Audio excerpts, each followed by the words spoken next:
السلام عليكم ورحمة الله وبركاته.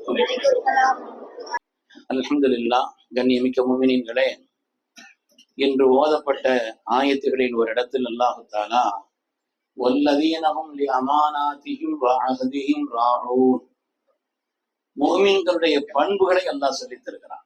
அல்லாஹ் நம்ம எல்லா முஃமின்களாக ஆக்கியருள்வான், பூரணமான முஃமின்களாக ஆக்கியருள்வான். முஃமின்களுடைய பண்பு குர்ஆன் ஷரீஃபிலே அல்லாஹ் தஆலா முஃமின்களுடைய வணக்கத்தை பற்றி சொல்லி வரும் பொழுதெல்லாம் வாழ்க்கையின் நடைமுறையிலே பேண வேண்டிய அதபுகளையும் ஒழுக்கங்களையும் அடுத்து அல்லாஹ் சொல்வான். இந்த குர்ஆனுடைய பாணி. கத் அஃப்லஹல் முஃமினூன் அல்லதீனஹும் ஃபீ ஸலாத்திஹிம் காஷிஊன், தொழுகையில் அவர்கள் இறையச்சம் உள்ளவர்களாக நிற்பார்கள்னு சொன்னான். அதுக்கடுத்து சொல்றான் வல்லதீனஹும் அனில் லஹ்வி முஅரிதூன், தேவையில்லாத விஷயங்களை விட்டு அவர்கள் நீங்கி இருப்பார்கள். அவர்கள் ஸகாத்தி ஃபாயிலூன், ஸகாத்தை நிறைவேற்றுவார்கள் என்று சொல்லிவிட்டு அதற்கடுத்து அல்லாஹ் தஆலா அவருடைய அமானிதங்களை பேணி நடப்பார்கள். எங்கெல்லாம் வணக்கத்தை அல்லாஹ் தஆலா சொல்லி வருகிறானோ அதை தொடர்ந்து வாழ்க்கையில் நாம் பேண வேண்டிய அதபுகளையும் குண இயல்புகளையும் அல்லாஹ் தஆலா சேர்த்தே சொல்லி வருகிறான். அப்படி சொல்லி வரக்கூடிய ஒன்றில்தான் இன்று ஓதப்பட்டதிலேயும் அல்லாஹ் வணக்கங்களை தொடர்ந்து நம்முடைய வாழ்க்கையின் நடைமுறைகளை சொல்லக்கூடிய அந்த ஒன்றில் ஒரு 2 தன்மைகள் மூமின்களிடத்தில் இருக்கணும் என்று அல்லாஹ் சொல்கிறான். ஒன்று அவருடைய அமானிதத்தில் பொறுப்பு, இன்னொன்று வாக்குறுதியில் பொறுப்பு. வல்லதீனஹும் லிஅமானாதிஹிம் வஅஹ்திஹிம் ராஊன், அவருடைய அமானிதங்களிலேயும் வாக்குறுதிகளிலேயும் கவனமாக இருப்பார்கள், அதை பேணி நடப்பார்கள் என்று அல்லாஹ் தஆலா சொல்கிறான். அமானிதம்னா என்ன? யாராவது தொட்டுக்கிட்டு கொடுத்து வச்சு திரும்ப எனக்கு தரணும்னு சொல்லி கேட்டா கொடுக்கறது, அதுவும் அமானிதம் தான். பொருள் எதையாவது கொடுத்து வச்சு நான் கொஞ்ச நாள் கழிச்சு வாங்கிக்கிறேன் என்று சொல்லி திரும்ப கேட்டா அந்த பொருளை கொடுக்கறது அமானிதம் தான். நமது உயிரின் மேலான கண்மணி முஹம்மது ரசூலுல்லாஹி ஸல்லல்லாஹு அலைஹி வஸல்லம் அவர்கள் ஸல்லல்லாஹு அலைஹி வஸல்லம் சொல்லுங்களேன், மதீனா பட்டணத்திற்கு அவர்கள் ஹிஜ்ரத் செய்வதற்கு முன்னாலே ஹஜ்ரத் அலி இப்னு அபீ தாலிப் ரலியல்லாஹு அன்ஹு இடத்திலே மக்காவாசிகள் அவரிடத்தில் கொடுத்து வைத்திருந்த பொருள்களை எல்லாம் அந்த அமானிதங்களை திரும்ப ஒப்படைத்து விட்டு நீங்கள் வந்து சேர வேண்டும் என்று சொல்லி அனுப்பி சொன்னார்களே, இது அமானிதம். அதனாலே அமானிதம் என்பது பொருள்களை கொடுத்து வைத்தாலும் பணங்களை கொடுத்து வைத்தாலும் அதையெல்லாம் திரும்ப ஒப்படைப்பது என்பது உயர்ந்த நடைமுறை. அது வெறும் பொருளாதாரம் பணம் என்பது மாத்திரமல்ல, வியாபாரத்திலும் அமானிதம் தேவை. வியாபார ஒப்பந்தம் போட்டிருக்கிறோம், அதிலேயும் அமானிதம் என்பது தேவை. அத்தாஜிரு சதூக்குல் அமீன் ஸல்லல்லாஹு அலைஹி வஸல்லம் சொல்லுவாங்க, உண்மையாளரான நன்னம்பிக்கை உள்ள ஒரு வியாபாரி நாளை நபிமார்களோடும் சித்தீகீன்களோடும் இருப்பார் என்று சொன்னார். எவ்வளவு பெரிய தரஜா! சித்தீகீன்களோடும் நபிமார்களோடும் சேர்ந்து இருப்பார். 2 பண்பை சொன்னார். அத்தாஜிரு சதூக் அல் அமீன், உண்மையாளர், நன்னம்பிக்கையாளர். நம்பிக்கையாளர், அவரை நம்பி எதையும் செய்யலாம். அப்படிப்பட்ட நம்பிக்கையாளரான உண்மையாளர் நபிமார்களோடு சேரும். வியாபார காரியங்கள்லையும் அந்த நேரத்திலே அமானிதங்கள் பெறணும். பொருளாதாரத்தை பொருள்களை கொடுத்து வைத்து வாங்குவதில் மாத்திரமல்ல அமானிதம், வியாபார காரியங்களிலேயும் அமானிதம் என்பது தேவை.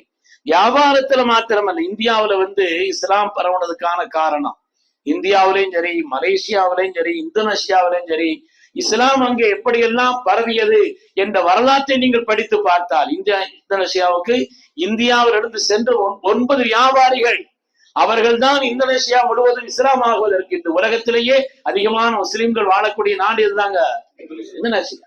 அந்த இஸ்லாம் ஆகுவதற்குண்டான காரணம் இந்தியாவிலிருந்து சென்ற 9 வியாபாரிகள் என்பது வரலாறு. அதனால வியாபாரத்திலையும் அமானிதத்தை பேண வேண்டும்.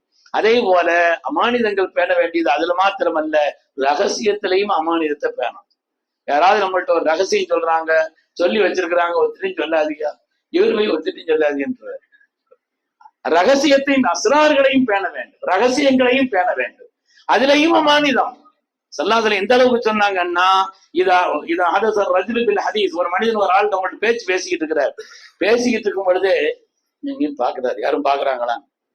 ஒருத்தரும் பார்க்கல, யாரும் பார்க்காம உங்கள்கிட்ட சொல்லணும்னு நினைக்கிறார் என்றால் பொய் அமானிதம், அது ஒரு அமானிதம்னு சொன்னாங்க.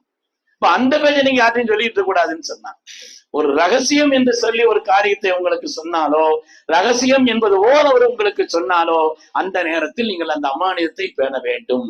அது ஒரு முஃமின்களுடைய பண்பு. இன்னல்லாஹ் யஅமுருக்கும் அன் துஅத்துல் அமானாத்தி இலா அஹ்லிஹா, அமானிதங்களை நீங்கள் நிறைவேற்றும் என்று அல்லாஹ் தஆலா உங்களுக்கு கட்டளை இட்டிருக்கிறான் என்று கண்மணி ரசூலுல்லாஹ் ஸல்லல்லாஹு அலைஹி வஸல்லம். இது அவ்வியாத்தில் அமானா, அமானிதம் வீணடிக்கப்பட்டால் பன்ததிரி ஸா, கியாமத்தில் அறிவிச்சுன்னு அர்த்தம். கியாமத்து வந்துருச்சுன்னு சொன்னான்.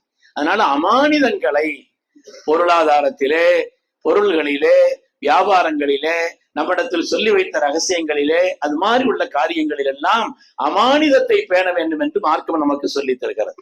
அது மாதிரி இதை போலவே ஒப்பந்தமும் வாக்குறுதி. ஒரு ஒப்பந்தம் பண்ணியிருக்கிறாங்க, ஒரு வாக்குறுதி சொல்லியிருக்கிறார் என்று சொன்னால் அந்த வாக்கு இன்னல்லாஹதகான மஸ்கூலா, செய்யப்பட்ட அந்த ஒப்பந்தங்களை, வாக்குறுதிகளை நீங்கள் நிறைவேற்றுங்கள், அது குறித்து கியாமத்தில் கேட்கப்படுவீர்கள். அல்லாஹ் சொல்கிறான், இன்னல்லாஹதகான மஸ்கூலா, அது குறித்து கியாமத்தில் கேட்கப்படும். எனவே சும்மா போற போக்கில ஒண்ணு சொன்னோம் அப்படிங்கிறது அல்ல. ஒரு மூமின் சொன்னார், யார் விஷயத்தில் சொன்னாலும் சரி, அவங்க விஷயத்தில் அந்த காரியத்தை நிறைவேற்ற வேண்டும். லா தீன லிமன் லா அஹ்த லஹு, யார் ஒப்பந்தத்தை நிறைவேற்றவில்லையோ அவர்களிடத்தில் தீனே இல்லைன்னு நாங்க சொல்றாரு. லா தீன லிமன் லா அஹ்த லஹு. அதனால அது விஷயத்திலே ஒப்பந்தங்களை, அது மாதிரி வாக்குறுதிகளை நிறைவேற்ற வேண்டும். இந்த ஒப்பந்தம்ங்கிறது அல்லாஹ் ரசூலோடு உள்ள ஒப்பந்தம்ங்கிறது இருக்குது, அடியார்களோடு உள்ள ஒப்பந்தமும் இருக்குது. அல்லாஹ்விடத்துல நம்ம ஒரு ஒப்பந்தம் பண்ணியிருக்கிறோம், இன்ஷா அல்லாஹ் இந்த காரியம் நடந்துருச்சுன்னு சொன்னா, இந்த வருஷத்துக்குள்ள கல்யாணம் முடிஞ்சிருச்சுன்னா ஏதோ ஒண்ணு வச்சுக்கோங்களேன் என்றால் நான் இப்படி செய்ய போறேன், முடிஞ்சதோடு அதை மறந்துடக்கூடாது. அல்லாஹோடு ஒரு ஒப்பந்தம் பண்ணாருன்னு சொன்னா அந்த ஒப்பந்தத்தை என்ன செய்யணும், ரொம்ப நாளா நடக்காம இருக்குதுங்கிறதுனால இவர் எதையாவது அல்லாட்ட ஒப்பந்தம் போடுறார், இப்படி ஒரு காரியத்தை செய்யறார் என்றால் அந்த ஒப்பந்தத்தை வாழ்க்கையிலே பல்வேறு விதமான தொடரான சிக்கல்கள் யாருக்காவது ரொம்ப வந்துகிட்டே இருக்குதுன்னா அவங்க பல்வேறு விதமான ஒப்பந்தங்களை ரப்போடு செய்திருப்பார்கள், நிறைவேற்றாம இருந்திருப்பாங்க. நீங்க கவனிச்சு பார்த்தா தெரியாது. இந்த ரப்போடு பல ஒப்பந்தங்களை செய்திருப்பார்கள், அதை நிறைவேற்றாம இருந்திருப்பாங்க என்றும் பெருமக்கள் நமக்கு விளக்கம் சொல்வார். அல்லாஹ் ரசூலோடு செய்து கொண்ட ஒப்பந்தம், அதுல அனஸ் இப்னு நதர் ரலியல்லாஹு ஒரு சஹாபி, செய்தனா அனஸ் இப்னு நதர் ரலியல்லாஹு, இவங்க பத்ர்ல கலந்துக்கிறல்ல, ஆனா போயிட்டு வந்த பிறகு எல்லாரும் பத்ருக்கு போயிட்டு வந்தவர் ரொம்ப வேதனைப்பட்டாங்க. நாயகமே, இந்த வியாபார கூட்டத்தை தடுக்கிறதுக்கு தான் நீங்க போறீங்க அப்படின்னு தான் நினைச்சு நான் அதில் இருந்தனே தவிர எனக்கு எந்த காரணம் இல்லை நாயகமே, பதில் இல்லாம ஆயிட்டனே என்று அவங்க சொல்லி ரொம்ப வருத்தப்பட்டுட்டு, இன்ஷா அல்லாஹ் அல்லாஹ்விடத்தில் நான் ஒப்பந்தம் செய்கிறேன், அடுத்து ஏதாவது இப்படிப்பட்ட யுத்தங்கள் வரும் என்று சொன்னால் நான் எப்படி நடக்கிறேன் என் ரப்பு பாத்துக்கிடுவான்னு சொன்னான். அந்த நேரத்தில் நான் எப்படி இருக்கிறேங்கிறத என் ரப்பு பாத்துக்கிடுவான்னு சொன்னான். அவர் ரப்போடு உள்ள ஒரு ஒப்பந்தம், ரப்போடு உள்ள ஒரு ஒப்பந்தம். உஹது யுத்தத்துல சுப்ஹானல்லாஹ் சையதுனா அனஸ் பின் நதர் ரலியல்லாஹு தஆலா அவர்கள் தன்னந்தனியாக நின்று அந்த கூட்டத்தங்களை எல்லாம் சிதறடித்ததிலே அனஸ் பின் நதர் அவருடைய பங்கு முக்கியமானதுன்னு சொல்லுவாங்க. தன்னந்தனியாக நின்று அல்லாஹ்வே குர்ஆன்ல அதை பாராட்டி எழுதிட்டான், பாராட்டு ஆயத்தை இறக்கிட்டான். ஸதகு மா ஆஹதுல்லாஹ் அலை, அல்லாஹ்விடத்தில் செய்து கொண்ட ஒப்பந்தத்தை உண்மைப்படுத்தி விட்டார்கள். அல்லாஹ் ஆயத்தை இறக்கிட்டான். ஸதகு மா, அல்லாஹ்விடத்தில் செய்து கொண்ட அந்த ஒப்பந்தத்தை உண்மைப்படுத்தி விட்டார்கள். அல்லாஹ் யார் அந்த ஒப்பந்தம் செய்துட்டு நிறைவேற்றாம அவங்களையும் கண்டிச்சு அல்லாஹ் ஆயத்தை இறக்கிறான். வமின்ஹும் மன் ஆஹதல்லாஹ், சில பேர் இருக்கிறாங்க அல்லாஹ்ட்ட ஒப்பந்தம் பண்றாங்க, லைன் ஆத்தானா மின் ஃபத்லிஹி, ரப்பே நிறைய துட்டுலாம் வந்துச்சுன்னா, பணம் எல்லாம் நிறைய வந்துச்சுன்னா சத்தக்க நான் வாரி வழங்குவேன், நான் அது கொடுப்பேன் இது கொடுப்பேன் அதை செய்வேன் இதை செய்வேன் அப்படின்னு அல்லாஹ்ட்ட ஒப்பந்தம் போட்டாங்க. வராதுன்னு நினைச்சுக்கிட்டே என்னமோ தெரியல, அப்படி ஒரு ஒப்பந்தம் எல்லாம் போட்டாங்க. பலம்மா அத்தாஹுமின் பகுதியை அல்லாஹ் அள்ளி கொடுத்த பொழுது பஹிலுபி, கஞ்சத்தனம் செய்தார். அல்லாஹ் சொல்ல கஞ்சத்தனம் செய்தார், முனாஃபிகீன்களின் கூட்டத்தில் சேர்ந்து விட்டார்கள் என்று அல்லாஹ் தஆலா கண்டிக்கிறார். அதனால ஒப்பந்தங்களையும் வாக்குறுதிகளையும் நிறைவேற்றுவது என்பது முஃமின்களுடைய உண்மையான சிறந்த பண்பு என்பதை குர்ஆன் ஷரீஃப் நமக்கு சொல்லி காண்பிக்கிறது. அது மாதிரி அடியார்களோடு அல்லாஹ் ரசூல் இடத்துலங்கிறது மாத்திரமல்ல, அடியார்களோடு செய்து கொண்ட ஒப்பந்தம், அவர்களோடு செய்து கொண்ட ஒரு ஒப்பந்தம், எல்லாம் பேசி முடிச்சு எல்லாம் சரியாயிடுச்சு, ஏன் மாறுறாங்கன்னு தெரியல, திடீர்னு விட்டுட்டு போயிடுறது. ஒப்பந்தம் பண்ணியாச்சுன்னா அந்த ஒப்பந்தத்தை நிறைவேற்ற வேண்டும், வாக்குறுதி செய்தாச்சுன்னா அந்த காரியத்தை நிறைவேற்றி விட வேண்டும். அருமையானவர்களே, ஸல்லல்லாஹு அலைஹி வஸல்லம் அவங்க மக்காவினுடைய வெற்றியின் பொழுது வந்தார்கள் அல்லவா, உஸ்மான் பின் தல்ஹா சாவியை கொடுக்க மறுத்தாரு, நான் உள்ள போய் 2 ரக்காத் தொழுதுட்டு வர்றேன்னு சொன்னாங்க, சாவியை கொடுக்க மறுத்தாரு. அந்த நேரத்தில் இதற்கு உஸ்மான் இப்னு தல்ஹா இடத்தில் சொன்னார்கள், லஅல்ல யௌமன் யதீனி, ஒரு நாள் வரும் இது மாதிரி நீ என்கிட்ட வருவீங்கன்னு சொன்னாங்க.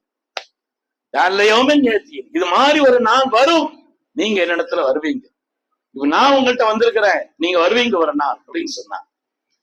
பின்னால் வரலாறு, பெரிய வரலாறு நமக்கு எல்லாம் தெரிந்ததுதான். பின்னால் தரத்து செய்தனா முஹம்மது ரசூலுல்லாஹி ஸல்லல்லாஹு அலைஹி வஸல்லம் அவர்கள் மக்காவின் வெற்றியாளராய் வந்த பொழுது மக்கமா நகரத்தினுடைய கஅபாவின் சாவியை அப்பாஸ் ரலியல்லாஹு அன்ஹு, அலிலான் போன்றவர்கள் எல்லாம் கேட்டு இருக்கின்ற நேரத்திலே கண்மணி முஹம்மது ரசூலுல்லாஹி ஸல்லல்லாஹு அலைஹி வஸல்லம் அவர்கள் செய்தனா உஸ்மான் இப்னு தல்ஹா இடத்துல கொடுத்தாங்கன்னு மாத்திரமல்ல, ஹாக்கிம் இஃப்தாஹக யா உஸ்மான் ஹாலிதத்தன் தாலிதத்தன், நிரந்தரமாக உங்களிடத்திலும் உங்கள் பரம்பரை இடத்திலும் கியாமத்து வரை தரேன்னு சொன்னாங்க. கியாமத்து வரை உங்களுடைய குடும்பத்தில தான் இருக்கும். யாராவது பறித்தார் அநியாயக்காரன் சொன்னாங்க. ஸல்லல்லாஹு முஅஜிஸா இன்னைக்கு உலகத்துல நிலை நிற்கக்கூடிய அற்புதம் அது. அதனால அப்படி சொல்லி கொடுத்தாங்க. அப்பாஸ்கள் தான் ரொம்ப அற்புதத்தை கேட்டாங்க, நாயகமே அது எங்கிட்ட தந்தா என்ன, எங்க குடும்பத்துக்கு தந்தா என்னங்கிற மாதிரி கேட்டாங்க. ஸல்லல்லாஹு சொன்னாங்க, இது அது யௌம பிர்ரின் வ வஃபா, இது சிறந்த நாள், வாக்குறுதியை நிறைவேற்றுவதிலே இது உன்னதமான ஒரு நாள் சொல்லி ஹஜ்ரத் ரசூலுல்லாஹி ஸல்லல்லாஹு அலைஹி வஸல்லம் சொன்னாங்க. மக்களோடு செய்து கொண்ட ஒரு ஒப்பந்தம், அப்படி ஒரு நாள் வரும், நீங்க என்கிட்ட வருவீங்க அப்படின்னு சொன்னா நீங்க கொடுக்கல, ஆனா நான் கொடுப்பேன் அப்படிங்கிற மாதிரி ஒரு வாக்குறுதியை சல்லாசனை கொடுத்த காரணத்தினால அவர்கள் எண்ணிய காரணத்தினால் அதை நிறைவேற்றினார். அது மாதிரி சல்லாசன சில ஒப்பந்தங்கள் செய்தாங்க. ஆனால் சல்லாசனுடைய காலத்தை தாண்டிதான் அந்த ஒப்பந்தத்தை நிறைவேற்ற வேண்டிய நிலை என்பது இருந்தது. உதாரணமாக செய்தனா ஜாபிர் ரலியல்லாஹு இடத்துல சொன்னாங்க, செய்தனா ஜாபிர் ரலியல்லாஹு இடத்துல சொன்னாங்க, ஜாபிர் அவர்களை, லவ்ஜா மாதுல் பஹ்ரைன், பஹ்ரைன் நாட்டினுடைய செல்வம் ஹசானா ஒரு தடவை நம்ம இடத்துல வந்து குமியும், அப்படி குவிகின்ற நேரத்திலே எனக்கு கதா கதா கதா, அந்த நேரத்தில் நான் உங்களுக்கு அள்ளி கொடுத்தேன், இவ்வளவு உங்களுக்கு தரப்படும் அந்த நேரத்தில் இப்படி இப்படி இப்படின்னு சொன்னாங்க. சல்லாசனுடைய வஃபாத்துக்கு முன்னால சித்திக் நாயகத்துடைய காலத்துலதான் பஹ்ரைன் வெற்றி கொள்ளப்பட்டு ஏராளமான செல்வங்கள் வந்தது. அதில் செய்தின அபூபக்கர் சித்தீக் ரலியல்லாஹு தஆலா அன்ஹு அவங்க அந்த நேரத்துல சொன்னாங்க, மன் கான லஹு ஈதத்துன் ஃபல்யாத்தினா, யாருக்காவது ரசூல் கொடுத்த வாக்குறுதி இருந்தால் இங்க வரணும்னு சொன்னாங்க. ரசூல் அவர் வாக்குறுதி கொடுத்தா அவங்க எல்லாம் இங்க வரணும். உடனே ஜாபிர் தான் சொன்னாங்க, ஸல்லல்லாஹு இப்படி சொல்லி இருந்தாங்க. அதில் செய்தின அபூபக்கர் சித்தீக் ரலியல்லாஹு அன்ஹு அவர்கள் அங்க இருக்கக்கூடிய அந்த திருகத்தை எல்லாம் கையினால் அப்படி குவித்து அள்ளினார். அப்படி அள்ளினாங்க. அதை அள்ளி எங்கிட்ட தந்தாங்க. நான் எண்ணி பார்த்தேன், 500 திர்ஹம் இருந்துச்சு. அதில் செய்தின அபூபக்கர் சித்தீக் ரலியல்லாஹு அன்ஹு சொன்னாங்க, இது மாதிரி இன்னொரு 500 எடுங்க. சல்லாசன கதா கதா கதா 3 தடவை சொன்னாங்க. அதனால 500 தங்க நாணயங்களை எடுத்துக்கங்கன்னு சொன்னாங்க. அதனால சல்லாசனுடைய காலத்துக்கு பின்னாலதான் கொடுக்க வேண்டிய ஒரு நிலை வந்துச்சுன்னா அப்பொழுதும் அந்த வாக்குறுதியை ஒரு உம்மினுடைய பண்பு என்ற காரணத்தினால். அது மாதிரி சுராக்கா அவங்க ஹிஜ்ரத்தின் பொழுது சல்லாசனம் துறந்துக்கிட்டு போனாங்க இல்லையா, அந்த நேரத்துல ஒரு கட்டத்துல ரசூல் சொன்னாங்க இல்லையா, கைஃபமி கைதா நபிஸ்த சவாரை கிஸ்ரா நாட்டினுடைய கிஸ்ராவினுடைய மன்னனுடைய மகுடங்களையும் அவனுடைய கை கடகங்களையும், இடுப்புல கையில போடக்கூடிய அந்த கடகங்களை எல்லாம் உங்களுக்கு அணிவித்தால் எப்படி இருக்கும்னா, பின்னால உமர்லானுடைய ஆட்சியில தான் கிஸ்ரா வெற்றி கொள்ளப்பட்டது. அவனுடைய கிரீடம், அவனுடைய கடகங்கள் எல்லாம் வந்த நேரத்துல, அந்த நேரத்தில் ஹஜ்ரத் செய்தனா சுராக்கா ரலியல்லாஹு தஆலா அழைச்சி ஸல்லல்லாஹு ஹஜ்ரத் செய்தனா உமர் பின் கத்தாப் ரலியல்லாஹு தஆலா கொடுத்தாங்க. அல்ஹம்துலில்லாஹ், சுராக்கா என்ற அந்த கிஸ்ராவினுடைய மன்னரிடத்தில் இருந்து ஒரு சாதாரண ஆயுதாபியான இந்த சுராக்காவிற்கு அல்லாஹ் இதை அணிவித்தானே, ரப்புக்கே இல்லா போடும்னு அவங்க சொன்னாங்க. சல்லாஹ்வுடைய வாக்குறுதி நிறைவேற்றப்பட்டது. அதனால நாம் எல்லாம் சிறந்த மூமின்கள் என்ற அடிப்படையிலே நாம் ஏதாவது அமானிதங்கள் நம்மிடத்தில் ஒப்படைக்கப்பட்டால், அது மாதிரி வாக்குறுதியையோ மற்றவர்களுக்கு நாம் ஒப்பந்தங்களை செய்திருந்தால் அதை நிறைவேற்ற வேண்டும் என்பதிலே கவனமா இருக்கிறோம். இது குடும்ப ஒப்பந்தமா இருக்கலாம், திருமண ஒப்பந்தமா இருக்கலாம், தொழில்துறை ஒப்பந்தமா இருக்கலாம், பிற சமயத்தவர்களிடத்தில் செய்த ஒப்பந்தமாகவும் இருக்கலாம். எல்லாவற்றையும் நிறைவேற்றுவதிலே ஒரு மோமின் கவனமாக இருக்க வேண்டும். அல்லாஹு தஆலா சிறந்த மோமின்களாக நம் எல்லோரையும் அல்லாஹ் கபூல் செய்திருவானா.